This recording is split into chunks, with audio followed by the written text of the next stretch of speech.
The following is a Hoop Ball presentation.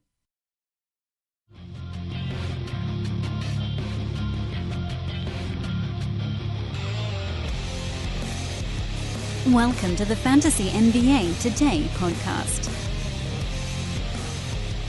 I am so elated, and I don't want Mike to get a big head or anything here. So I'm gonna sort of tamp this down a hair. But I am so elated to literally be talking to any other human being on the podcast. I'm very happy that it's Mike. But Mike, I don't want you to get too crazy over there. At this point, I'm catching myself talking to animatronic snowmen over here. But it's good to have a human. Can I? How good does that make you feel on a scale from 1 to 0? Well, I gotta tell you, Dad, I'm in the same boat. I'm in Connecticut. We've had a few winter storms, just this whole layoff from the NBA. I'm pretty close to, drawing and painting a face on a Wilson volleyball in my living room myself. Yeah. So Wilson. Well, we got some games back, and we had some nice little NBA All-Star action to keep us busy, and dunk contest was fun to watch. So I'm ready to jump back into this. You know what? The hell with the haters, right? I hate it. There's so many haters, Dan. I mean, come on. The guy jumped over Shaq. He jumped over Shaq without touching him. That was crazy. I was annoyed that it felt like they really wanted Dennis Smith Jr. to win. He was sort of like the NBA darling. They were pushing for him. His dunks weren't even in the stratosphere of Diallo. I get it. The right guy won, but it shouldn't have even been as close as it was. And it's fun. The MLB All-Star game, they tried to make it worthwhile, and they couldn't, and so, whatever. And the Home Run Derby is kind of entertaining. NFL All-Star stuff, Pro Bowl, whatever you want to call it, is just god-awful. Let's give the NBA some credit. Their All-Star weekend is the most interesting. Even if you don't think it's that interesting, compared to the other ones, it's far and away the winner, isn't it? It's got to be. I mean, we see all the celebrities show up. Everybody's there. Everybody's watching it. Everyone's tuned in. You want to be courtside. You got other celebrities. You got rappers like J. Cole that want to participate in it. I mean, you don't see J. Cole out there trying to hit home runs. But maybe he should. I'm a big NBA guy personally. I love all sports, but I don't tune into the Pro Bowl, or I'll watch the Home Run Derby, but give me the All-Star break any day of the week. I like the baseball All-Star game more than I like the NBA All-Star game, but I like the NBA All-Star weekend more than I like the baseball All-Star break. But anyway, we don't need to get into all of that. We got Mike Apotria. He is at Mike Apotria on Twitter. I am Dan Besbris, at Dan Besbris on Twitter, and this is Fantasy NBA Today. It's Thursday's show. We got games back tonight, which means we got a DFS contest coming up tonight. It'll go back to Wednesdays next week as well. We've got things to look out for. Mike, I know that everybody hears you come on the show and they're like, oh, here's the DFS episode. But what most people don't realize is that you are also a season-long expert, and I'm pretty sure you started with season-long and then moved into DFS. So I was thinking we could actually just talk a little regular old-fashioned fantasy NBA before we dig into the DFS stuff. Does that sound okay to you? I'd love to. All right, there we go. It's 100% the best idea, because anybody that's interested in DFS, just like you said, this is how I started, was just knowing my year-long stuff, just waking up early Saturday mornings, going through a deep league waiver wire and just thinking, well, this guy's going to see 22 minutes tonight. I think he can do something on a 16-team league. So, and then guess what? Now you find a good value play too. So all works the same. We got a lot of DFS stuff we will get to shortly, but what I thought I might do is put you on the spot a little bit here. I did not give Mike any indication that we were going to talk season long. I just happen to know that you can pretty much answer any weird question I throw at you, so that's what you're going to get. As we roll into this now, the end of the All-Star break, it's stretch run time. The last 30% of the NBA season is upon us. Most teams have roughly... Well, it's an 82-game season, so a third of that is like 27 games. I think most teams have about 23, 24 games, maybe 25 for a couple left on the docket. So we're 30% left. This is officially the downhill, and it's time to start trying to figure out how to make the most of your stretch run. So for me, Mike, the thing that I look at in the two different league types, and that's what I want to get into briefly on today's show. We're gonna do some sort of pull the camera away. This is some big overhead view stuff. The most important things to do down the stretch in a roto league and the most important things to do down the stretch in a head-to-head league. And I'll throw my own out there. So, this will buy you a few seconds to sort of think this thing over. Because this is big picture stuff. For me, in a roto league, at this point, it's all about ROI. I am no longer chasing necessarily the highest ranked player. If you gave me the number 35 ranked player and I have the number 45, 46, whatever, it doesn't matter. Something that's, a round less. I'm not necessarily going to take the better player just because he's the better player. At this point, you should be able to look at your standings and find out where you can actually do the most damage. And in a head-to-head league, this is where you're starting to look at guys that you think have an opportunity to ramp up down the stretch. What are you doing, Mike, at this point in the year to get ready for the stretch run in whatever your league types might be? So I'm in multiple leagues. I do roto. I do head-to-head. I love both leagues. Just my head-to-head league is one of my favorite ones because it's with hometown friends. You're telling me I can't ask you to pick your favorite son? Is that what you're saying right now? Oh no, I could probably definitely pick it, but I'm just not going to say it in front of him. That's right. I would probably say roto just because it takes to me a little bit more skill, a lot more skill during your draft, I guess you could say. You really got to nail your draft in a roto league. You got to go in there with a game plan and stick to your game plan. Otherwise, you're going to find yourself hurting in some categories halfway through, and you're going to sink yourself. So it kind of really pulls the best fantasy out of somebody. But at this point in the season, you kind of hit the nail around the head. You're really looking for that ROI. If you need to catch up ground in assists right now, it doesn't matter if you're giving up a better, I guess you could say, like a third-round rebounder for a fifth-round assist guy. You need assists right now. You're trying to catch ground on something. It's really about that return on investment, and it's almost the opposite and vice versa for head-to-head for me. Mm-hmm. If I'm gearing up for playoffs, and let's see, I'm looking at my seedings and my rankings, I got it locked in. I'm gearing up right now. I'm not worried about for the rest of this regular season. I'm getting my team ready. I'm looking at playoff schedules. I'm going to be looking at strength of schedules for that first round of the playoffs. I'm taking that first round of the playoffs and treating it like it's next week. But that's only for the cases where I know I'm already locked in. If you're still fighting for it, then you play week by week. Worry about this week, and then take next week when it comes. You need to make playoffs and then get to that point and then worry about the rest of your team.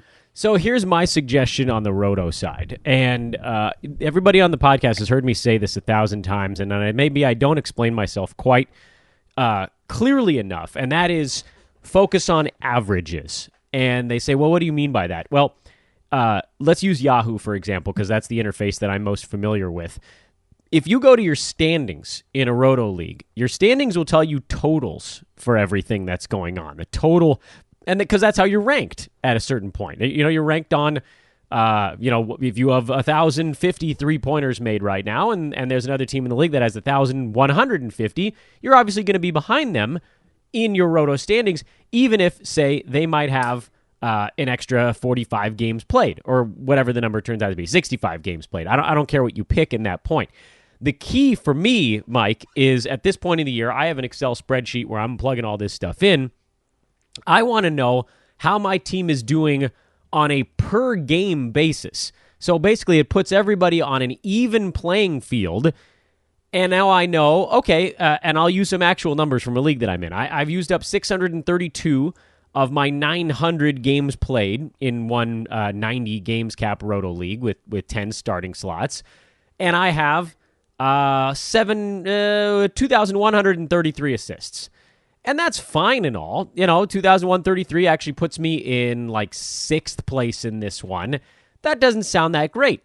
But when I actually run the numbers a little bit more clearly, and you see that I have 632 games played, and let's say the team directly in front of me has, I don't know, I'm looking at some of the teams that I'm chasing down, 650-something games played, 704 games played. It's important to know how that number would translate if everybody had the exact same number of games played. And on top of that, and Mike, I'm monologuing here a little bit, you can also look at other teams in your league and find out how they're using their games played. Like, what if you're chasing a team and I'm going to continue to use assists because that's the example we've used so far, and that team is actually over. They're projected to go over at their point guard and their shooting guard spot, but maybe they're like 15 games under at center. So the rest of the way, they're actually going to be playing a lot of guys that aren't getting any assists. You might be able to gain ground just by standing pat. So to me, Mike, a lot of the work in Roto right now is going the extra mile, figuring out the teams you're chasing and teams you're fending off in particular statistical categories on a per-game basis. And it works the other way, too. And you might look like you have a narrow lead over someone, but if you have 20 fewer games played than them, you're actually in much better shape than it looks like. Do you do that kind of insane digging? I feel like the answer is probably yes, because we're all total degenerates over here. Of course, and you beat me to the punch. That's exactly what I was going to bring up, is checking your opponent's standings. In Roto Leagues, that's huge because like you hit it right on the head. You can allude and kind of know what they're going to do before they're going to do it. And that can also help you on the waiver wire.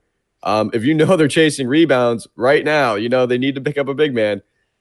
Maybe go waste a pickup on Boban just to screw with them a little bit and get an edge there. Oh, man, fantasy trolling. That's a dirty trick. Well, like I said, I'm with a lot of hometown leagues, and these guys are savages when you're in leagues with them for 16-plus years.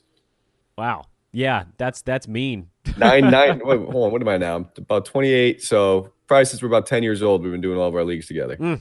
Man. So screwing with them is half the fun. Winning is the other half. Screwing with them is the first half. We were doing these funny fantasy punishments before they were a thing on Twitter, before Twitter was a thing, where if you lost the league, you were getting tortured, whether it was, going into the store dressed as something, shopping, getting a full carriage and going up to the deli counter, just embarrassing somebody. I saw one on Twitter where the guy covered himself in peanut butter and had to go in a dog park because he lost his fantasy football league. Kind of wish we thought of that one, though. That was a good one. That is a pretty good one.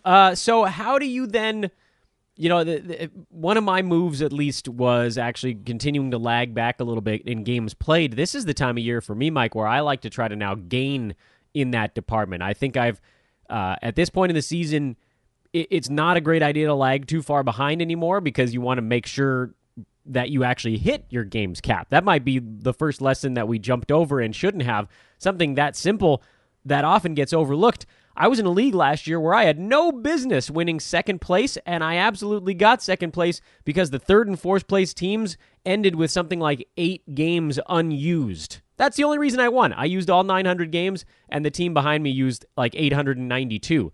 So this is a part of the season where I know I've advocated for lagging back a little bit so you can figure out what categories you might want to sort of gain a little ground in. Maybe you figure out you could use a little help in rebounding. That means you can use your utility slots on big men, something to that effect.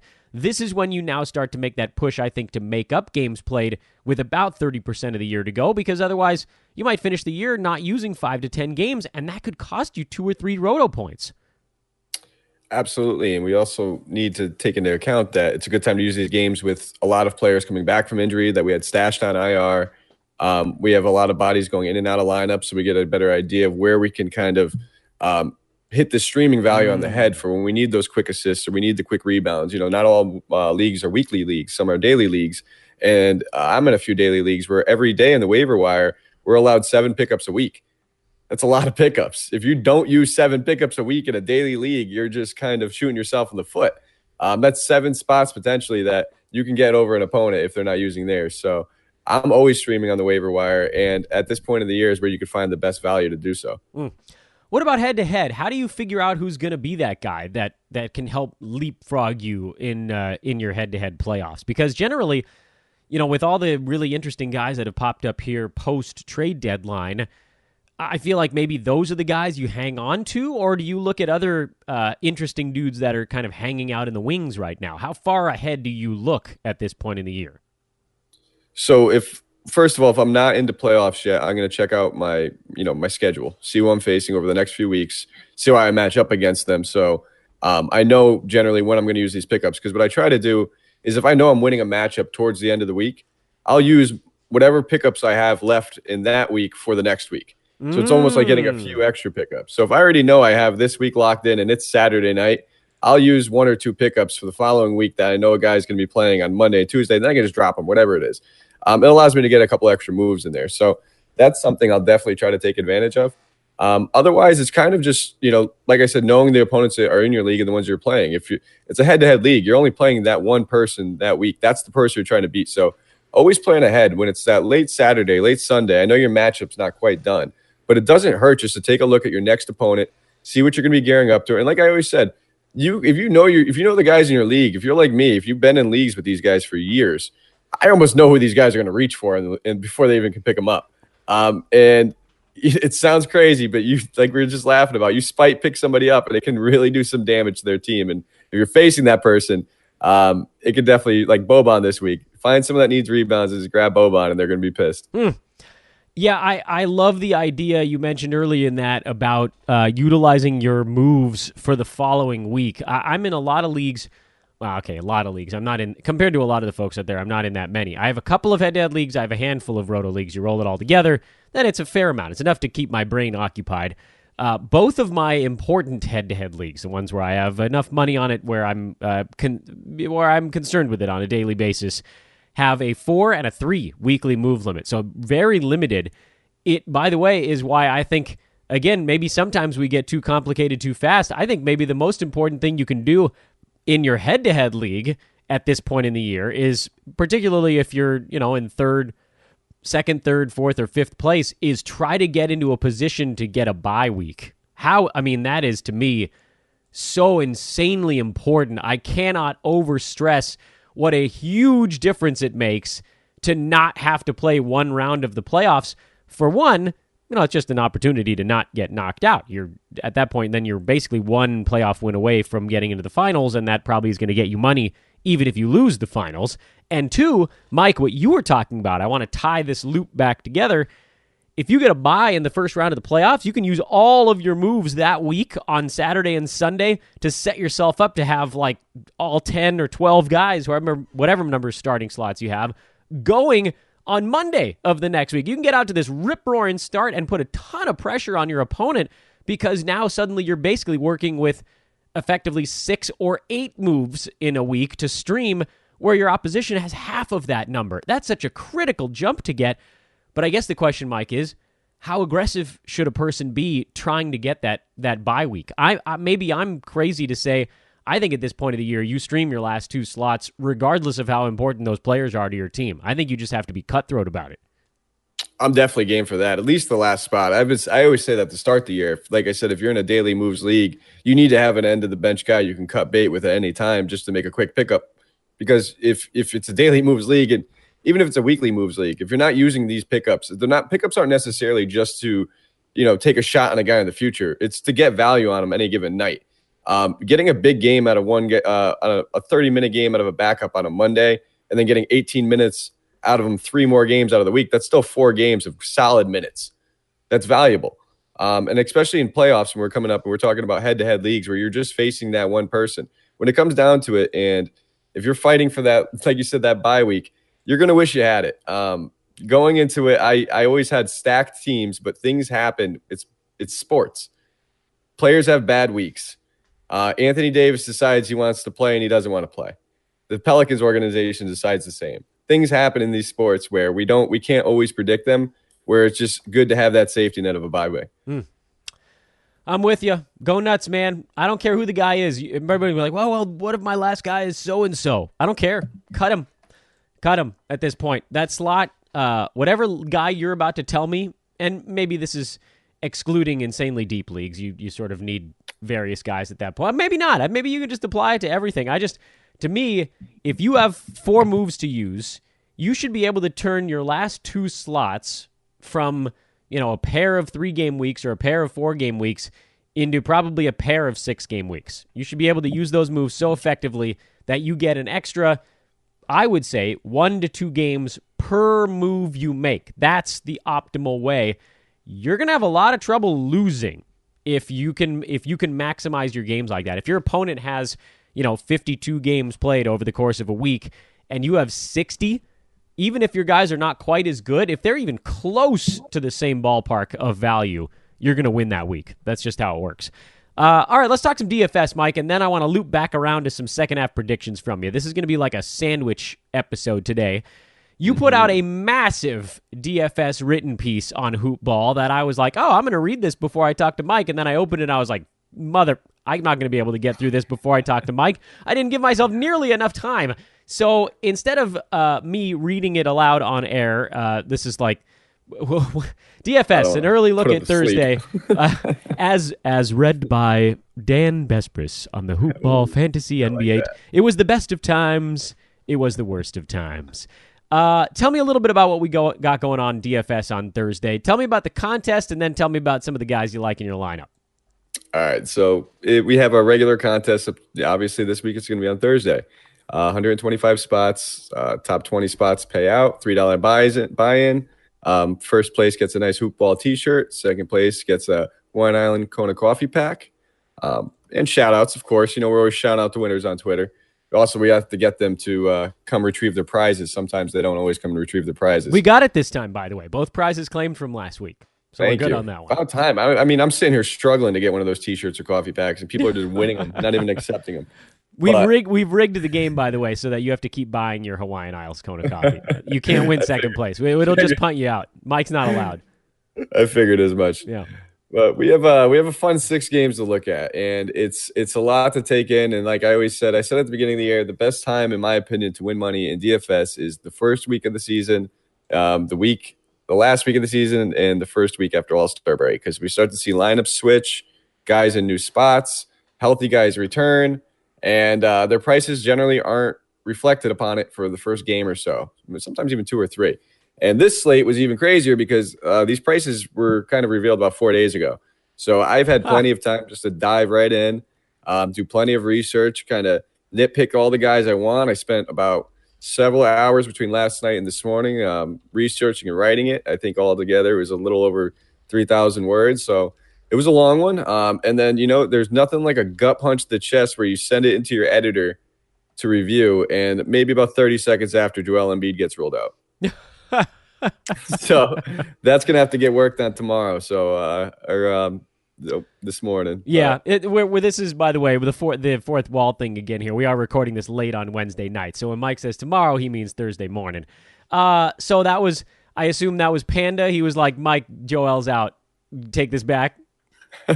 No, actually, I don't think he was ready for what I sent him either. I was like, I messaged him like, "Hey, Mike, I got an article coming over for you." He's like, "Yeah, sure. It's been a little slow over here. Send it through." And then he, probably clicked on it, saw 3,000 something words. No, I said to him, it must have been 5 seconds after I hit send, and I went on Twitter, Joel Embiid ruled out. Like, it couldn't have been more than 30 seconds after. Nobody would have had the chance to tell me. I don't even think he clicked it to open it. That's pretty weird news, too, the way the Embiid stuff came out. Post All-Star break, that's a strange one.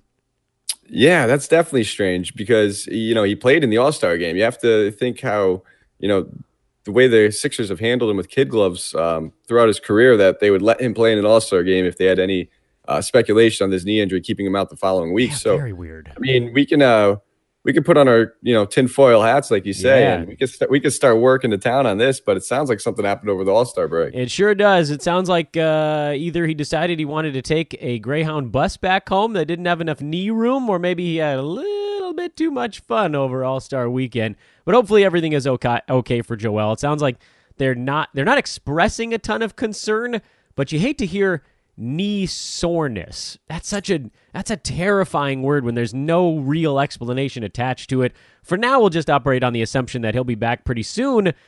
But Mike, I gotta ask the obvious question. I mean, could you possibly use anyone besides Boban at center on Thursday? Well, in DraftKings, you could play 2 centers, so you definitely could. All right. So that was clever, by the way. You sort of dodged the question a little bit, but I appreciate that. You can do Boban and someone, is what you're saying. Yes, it's going to be very hard to fade Boban. Boban will probably be the most popular play on the slate for good reasons. I wouldn't go out there and expect him to play too much more than his normal workload that we've seen him play. Even with, he's probably looking at 15, 16 minutes when Embiid plays. I'd be looking at 20, maybe 22. Yep. Without Embiid, not too much more. But we don't really care about the minutes total. We just know that as long as Boban is the biggest guy on the court, which as long as Boban's on the court, he's the biggest guy on the court. He's gonna just grab as many stats as possible. What do you think life is like? You just jogged something in my head. I want you to finish talking about Boban in a second. But what do you think it must be like to be the blankest something within like 1,000 miles radius around yourself? Like, just to be the biggest or the smallest or the smartest or the fastest anything EST. What must life be like to be the something est? Not necessarily in the world, but just like it's pretty safe to say that Boban's probably the biggest human being within like 500 to 600 miles of his own body in any direction. That must be crazy. I think he's bigger than most mammals currently where he stands in any direction, unless he's like near a zoo. That's right. And even then, it's probably pretty close. Yeah, he's got like 85 to 90% of them there too. It's nuts. Okay, but I have an important question on the DFS side. I know we're having a little fun with Boban here because he's gigantic. But we talked about many times on this show, you've used the term free square, and I think that's a really clever way to put it because you've also mentioned on this show kind of zagging when other people are zigging kind of thing. Well, everybody's going to be picking this one guy. Maybe you grab this other dude from the same team, and if your guy hits and their guy doesn't, then you're in business. But that's a hard phenomenon to pin down in a situation like this one. If everybody's using Boban, is there any real point in zagging because he's so affordable? To me, it seems like the only play here is just to take the Boban free square and try to beat the opposition elsewhere on your card. Am I misreading this? No, you got a pretty good read on it. Like you said, he's just so cheap that the only real way you could fade him is if you had an alternative pivot. Somebody else around that price range that can outscore him. And that you're not really worried about because you got to understand, like you said, a lot of people are going to have him. And if he does have even a 22 to 24 point game at this price tag, he's paying it off. He doesn't even need to have a big Boban game. That being said, there are ways that you could get around it. I do have another center play. I wrote him up.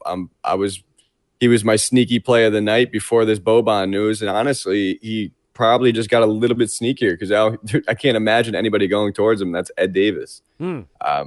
I have some interest in Ed Davis going against his former team, the Blazers. Nurkic, big body, might give Jared Allen some trouble. And now we also have Enes Kanter there, another big body. And, just Davis, even if he gets 20, 22 minutes, I could see a big rebounding game from him. So it's a pivot. So, if I'm playing 10 lineups, Davis might be in 2 and Boban might be in 8. Would you ever do both? Would you get both values at center and use your money somewhere else? I think I have one right now with both, and I would love to say it. I would love to say this card. I want to say it so bad, and I might but why don't we take that to Twitter for Thursday? Maybe that'll be like the continuation of today's show. Get Mike's card on Twitter. You're going to give the whole thing away this isn't. That's the tough part because I don't even think I want to change this one. I like it so much right now where I'm looking at it, and I think I just might keep it as is unless I get some more groundbreaking news. I don't see any spots in this lineup where I'd feel like I need to change anything. All right, so give us some hints on some of the other guys. How are you approaching the other positions on the floor? Because I get the Ed Davis stuff. Obviously, Boban is your free square. We still got a bunch of power forward, small forward, a bunch of guard slots left. How do you isolate these things? This is where I always fall apart. I can take the free squares; those are easy because I'm monitoring, the Twitter sphere and the hoopball blurb feeds. I got all the backups ready to roll. It's the starters that I can't pick. Ooh, this is a fun slate to do it on, Dan, because DraftKings, their algorithm must have been broken because their pricing is erroneous right now. It is terrible. What happened? Karis LeVert is 5,100. He played 30 minutes in his last game prior to the All-Star break. I know the Nets said they're going to reevaluate him, but that was more of like, let's just check and see if everything's okay. Just check up on him kind of thing. I haven't heard anything about his minutes being limited. And if he's going to come out here and play 30-plus minutes again at 5,100, knowing the usage he had at the beginning of the season, I'm all over him. Eric Gordon is another guy I'm on. He's 4,400. I get all these bodies are back, but this is Eric Gordon, high usage off the bench against a Laker team that is porous on defense. So there's a lot of guys I think that we can just look at. And then we have our high-price studs, Giannis, LeBron, Harden. All of them are in play. All of them are great plays. If I had to pick one right now, I would probably be leaning Giannis. He's probably my favorite play, followed by Harden and LeBron. But I think my favorite play is actually a little bit cheaper. I think it's Steph Curry. He's only $9K against a Kings team, and this Kings team kept it close so far 3 times this season, all games within 5 points. So I'm less worried about a blowout knowing that Steph Curry is only $9K. And if you're telling me he has the same upside, which Steph Curry, he gets hot. the same upside as these other guys for almost 2,000 less. I could take advantage. And now another little hint for you. If I told you I had Boban and Ed Davis and then Steph Curry, Giannis, and maybe Ben Simmons in there, there's still, I feel great about my other value. I got some big names in there, and I love my value that's around them too. So that's the lineup that I might have to allude to on Thursday.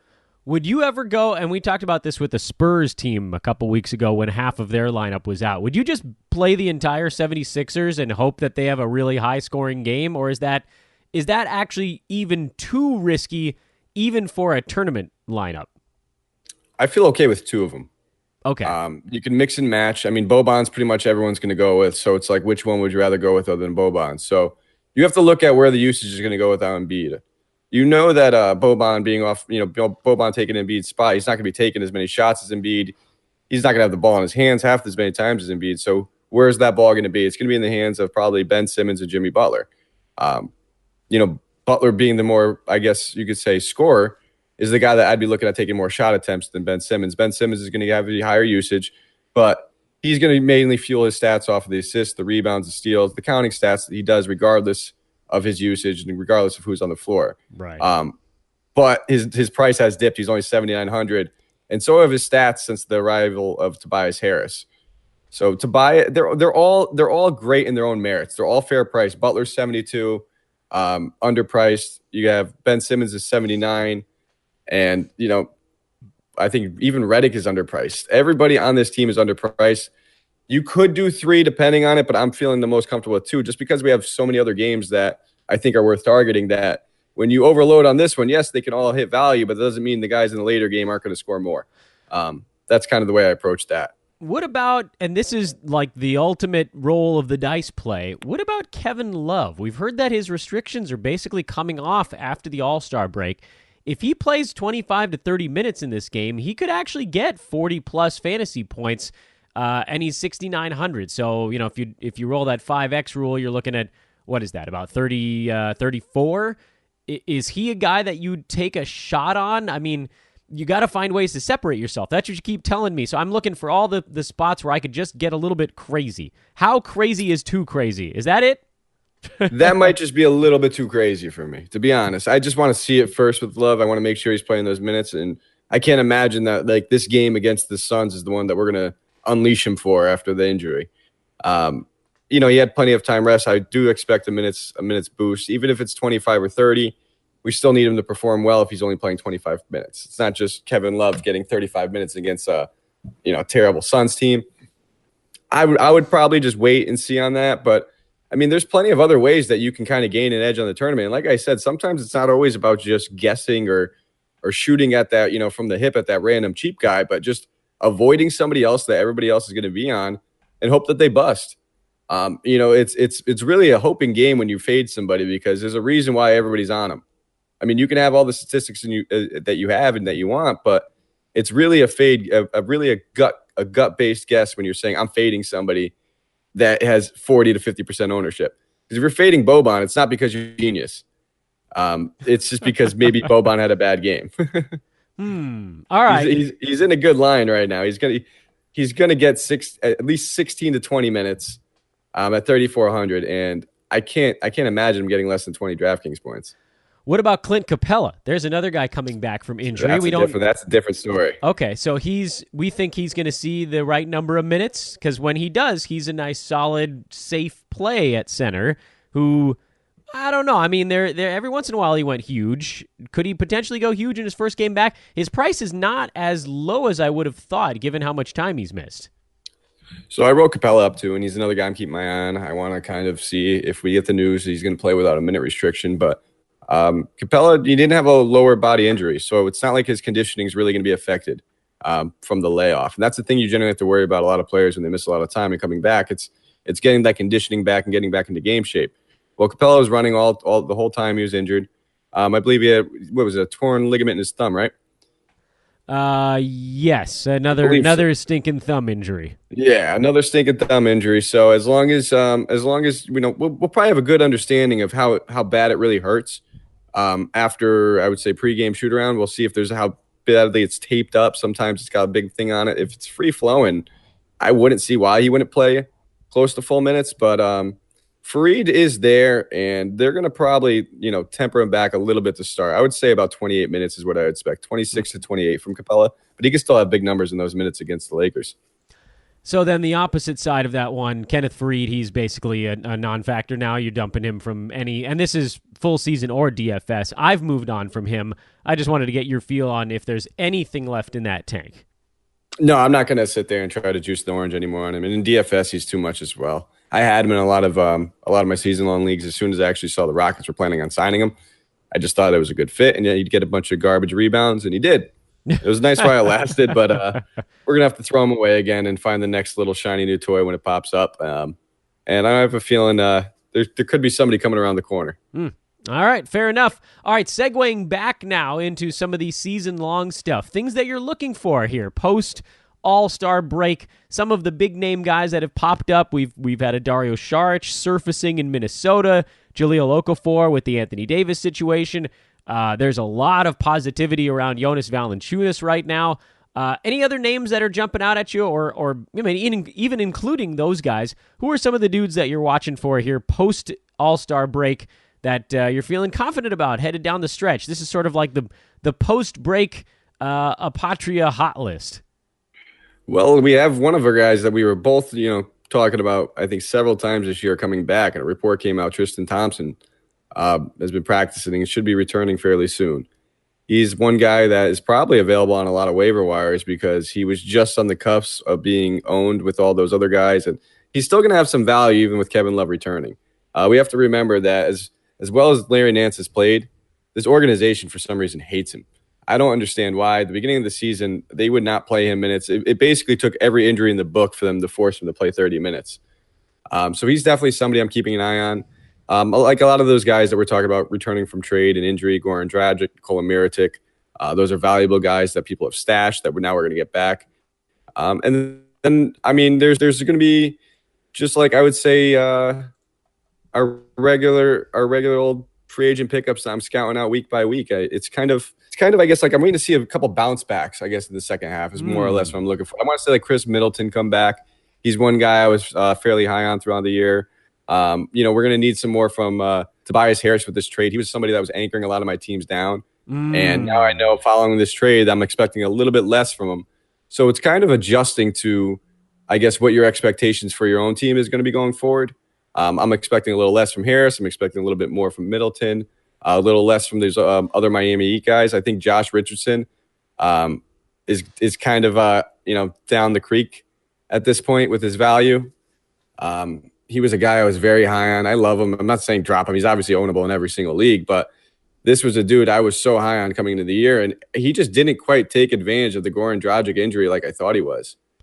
I was expected to see almost like a point Josh Richardson, and that was kind of disappointing. Yeah, and his defensive stats were not where I think we all expected this year as well. That was something that had floated him in previous seasons, and it seemed like he went so hard on the offensive side this year that a lot of what made him special kind of dissipated. It's been a weird up and down thing. So you mentioned a couple of guys in there. Chris Middleton, is he a buy low guy for you? Are you confident he will bounce back, or are you just hoping that he'll bounce back?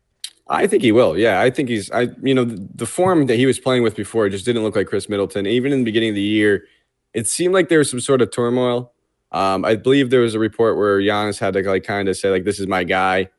We want him to stay here because there's rumors that he might want to, remember, I think there was a tinfoil hat day where he came out of a game or missed a game and we all thought he was getting traded. So there's been some little turmoil things in there. I think once everything settles down, he just played in the All-Star game, had some fun. A lot of these guys are going to come back fresh and ready to play, and we get to see guys turn it on. It's no secret. Guys try to make a push for the playoffs. They turn it on. LeBron does it almost every year. And now we're kind of seeing that he's hurt and he might not, but that's also just news around LeBron. If this guy's healthy, he's going to pour it on if possible. Yeah, yeah.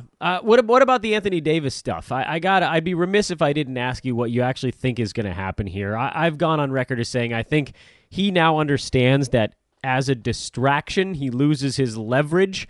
I think he plays about 2 weeks before the Pelicans convince the league that they can shut him down. What do you think happens the rest of the way? Because at this point, we're all just making our best educated guesses. I think that's a good educated guess. The only thing I see wrong with it is, does he even not go to the one locker room trip in 2 weeks is kind of hard not to believe. I can't imagine that he gets another shoulder stinger and then the league or the Pelicans don't call the league up immediately and be like, how many more of these are we supposed to take before we get absolutely nothing for this guy? So, with that being said, I would say you going under? Is that what I'm hearing? I'm thinking under. It's kind of hard to say under 2 weeks, though.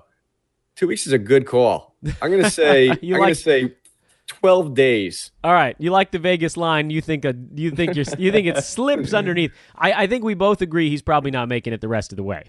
No, I don't think so. There's not a chance. And even if he does make it most of the regular season for fantasies, I doubt he's going to be there for your fantasy playoffs. All right, Mike. Final thoughts here as we roll into the stretch run. What is, and this is an impossible question, so I'm not even going to phrase it the way I was going to. I was going to say, what's the one most important thing teams should be looking for? But forget that. Just general advice. We talked about ROI and roto. We've talked about guys that can lift you up in head-to-head. What's maybe the one other thing that people aren't considering right now that could really help them down the stretch in their fantasy leagues? Any one thing. Well, I wouldn't say it's something that they're not considering, because I'm sure it's something that they're tossing back and forth between left and right. And it's just don't fall in love with the guys that are on your team. We talked about it a little bit earlier. Everybody has a price. And when it comes down to winning, you have to be able to drop people. This includes guys that you have on your IR. If you see somebody, you're waiting for somebody to come back off your IR, maybe you have Spencer Dinwiddie or somebody, and then you have Gary Harris on your bench, just drop one of them, put Gary Harris on the bench, and use the spot. It's getting to the point where holding guys is going to do a lot more harm than good.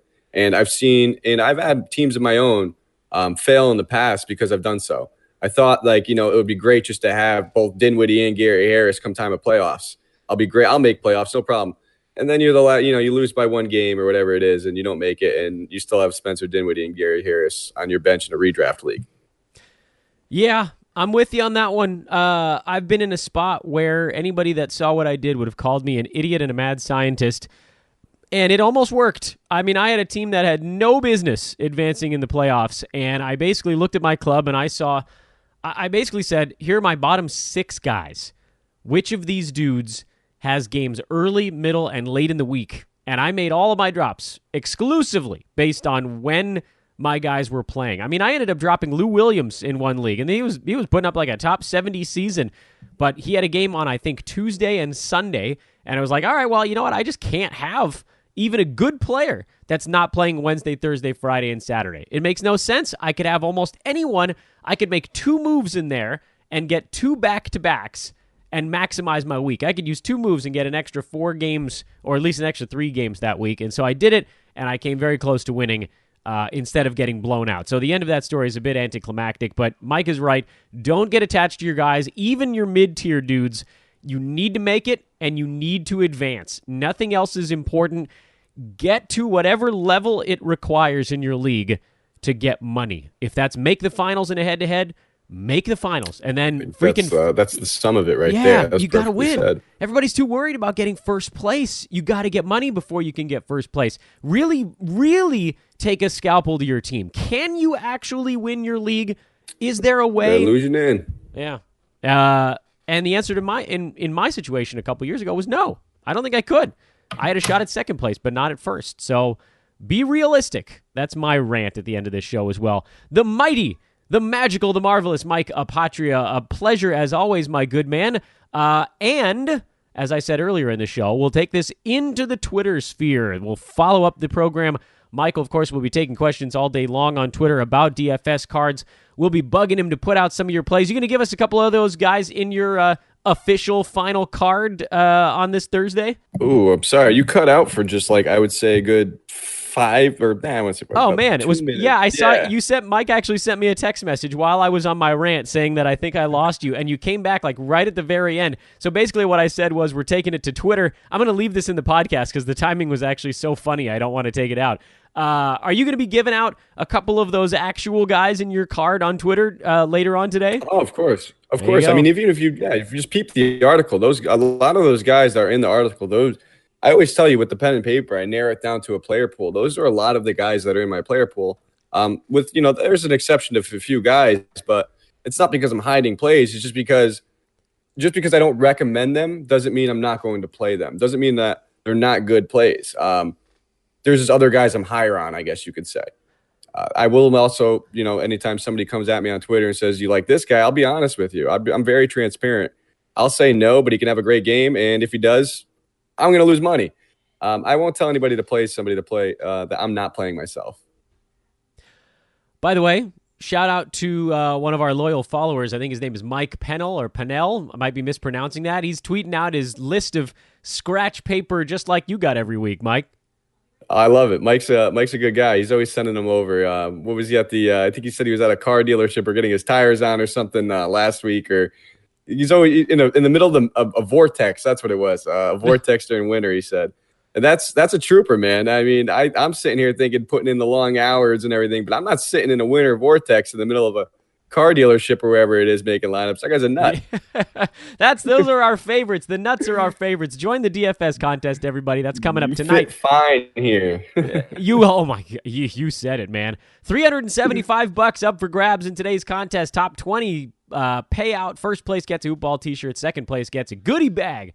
Coffee goodies from Hawaiian Isles Kona Coffee Company. He is Mike Apotria. Mike, we'll talk to you later. Talk to you later, Dan. Thanks for having me. That dude is the best, man. I ask him some of the most harebrained, out-of-left-field questions, and he never acts like I'm saying something insane. That, by the way, either means that he's insane or he's just, like, the nicest guy ever. It might be a combination of both. I'm not totally certain.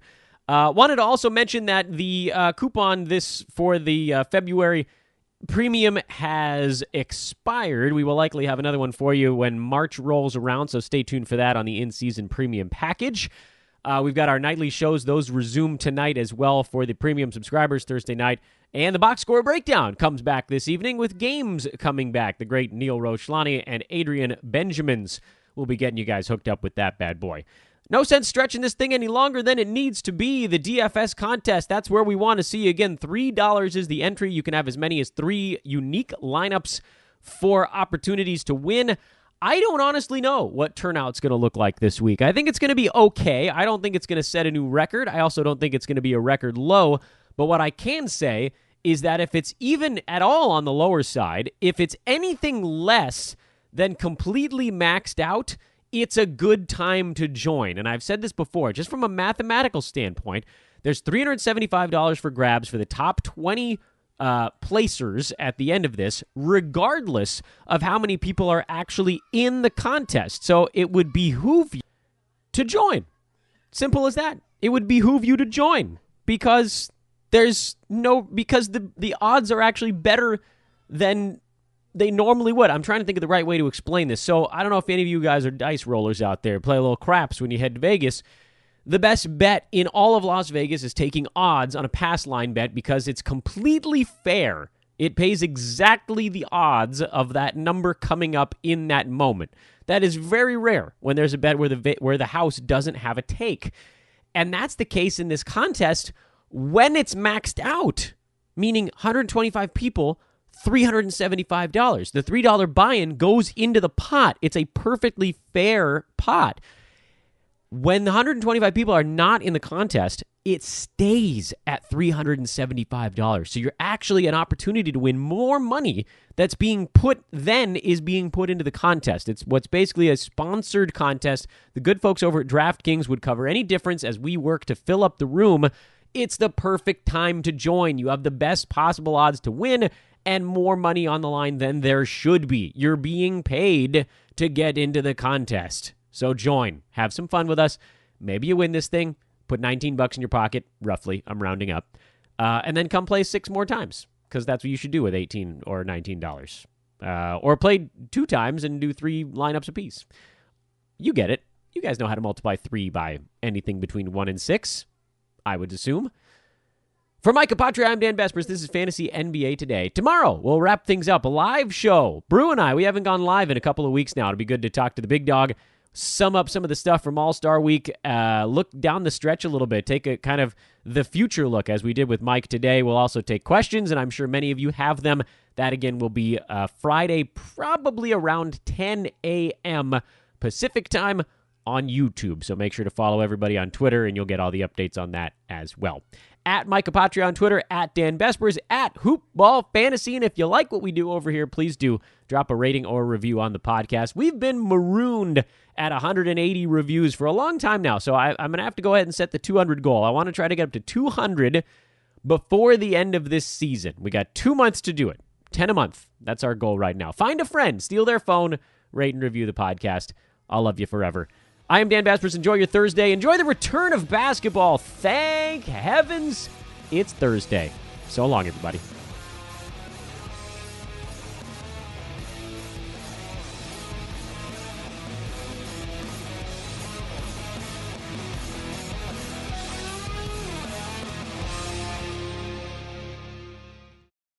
This has been a Hoop Ball presentation.